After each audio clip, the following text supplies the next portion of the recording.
E falando em preços, o Fundo Monetário Internacional espera que a inflação no Brasil chegue ao fim de 2023 em 4,7%.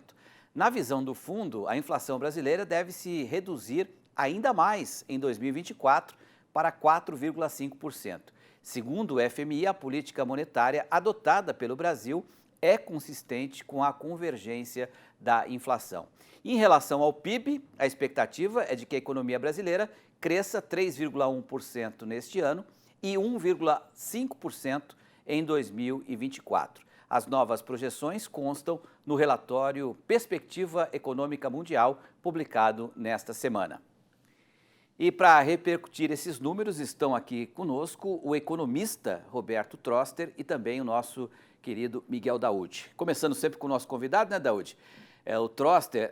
Troster, na sua avaliação, os combustíveis, né, no caso aí gasolina, petróleo, enfim, serão os maiores vilões da inflação nos próximos meses, depois da guerra da Ucrânia, ainda acontecendo, agora essa guerra no Oriente Médio, os combustíveis e energia de uma forma geral entram aí como grandes vilões da inflação? Boa noite, Troster.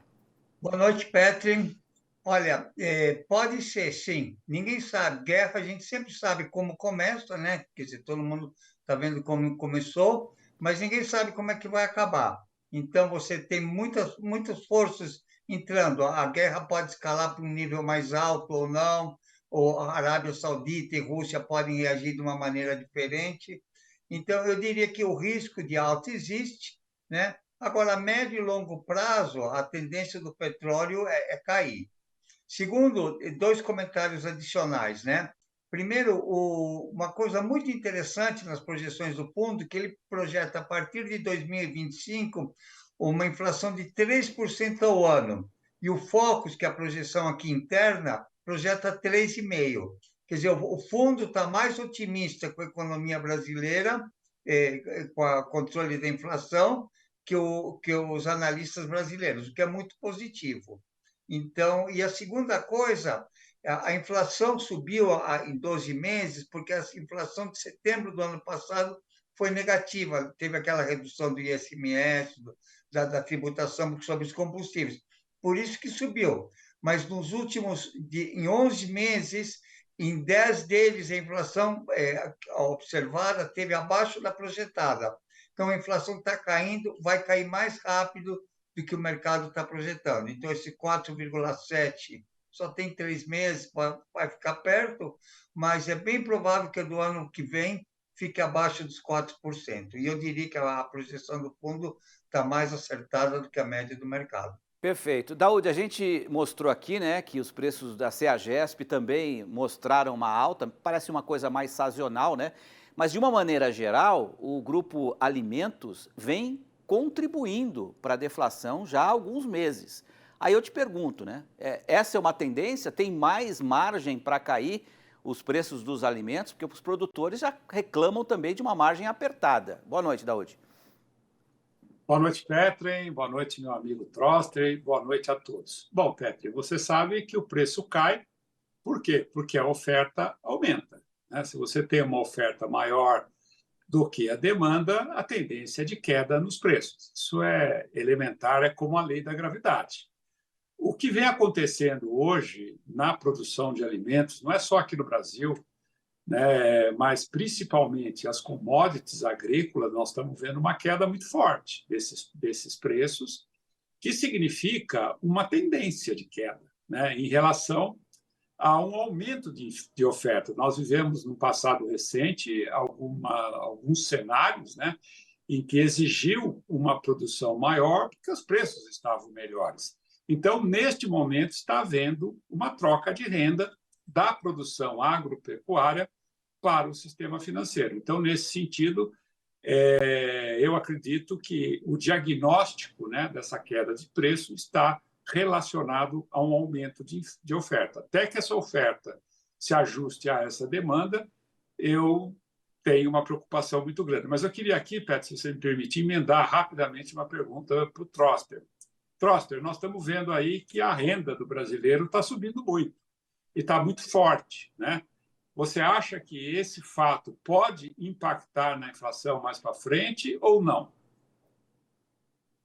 Por enquanto, não. Quer dizer, o aumento, apesar que isso é um aumento forte, apesar que está crescendo, por enquanto você não está tendo sinais de uma inflação de demanda.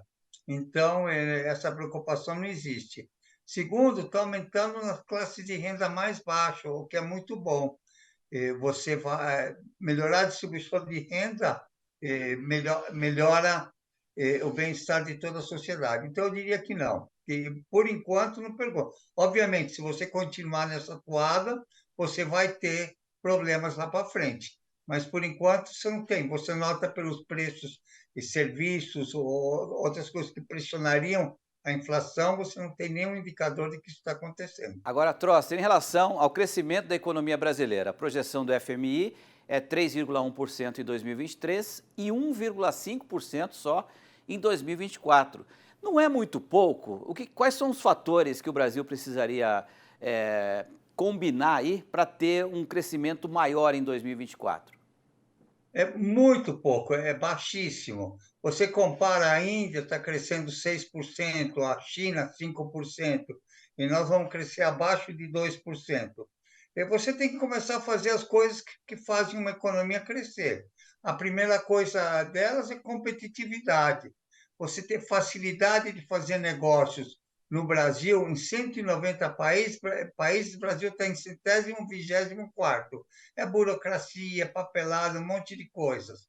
Reforma tributária é um passo pequeno na direção certa, mas a reforma foi planejada de uma maneira para dar mais eficiência e agora está cheio de bom, não está saindo a Penduricário. palavra, né? Penduricário. Penduricalhos.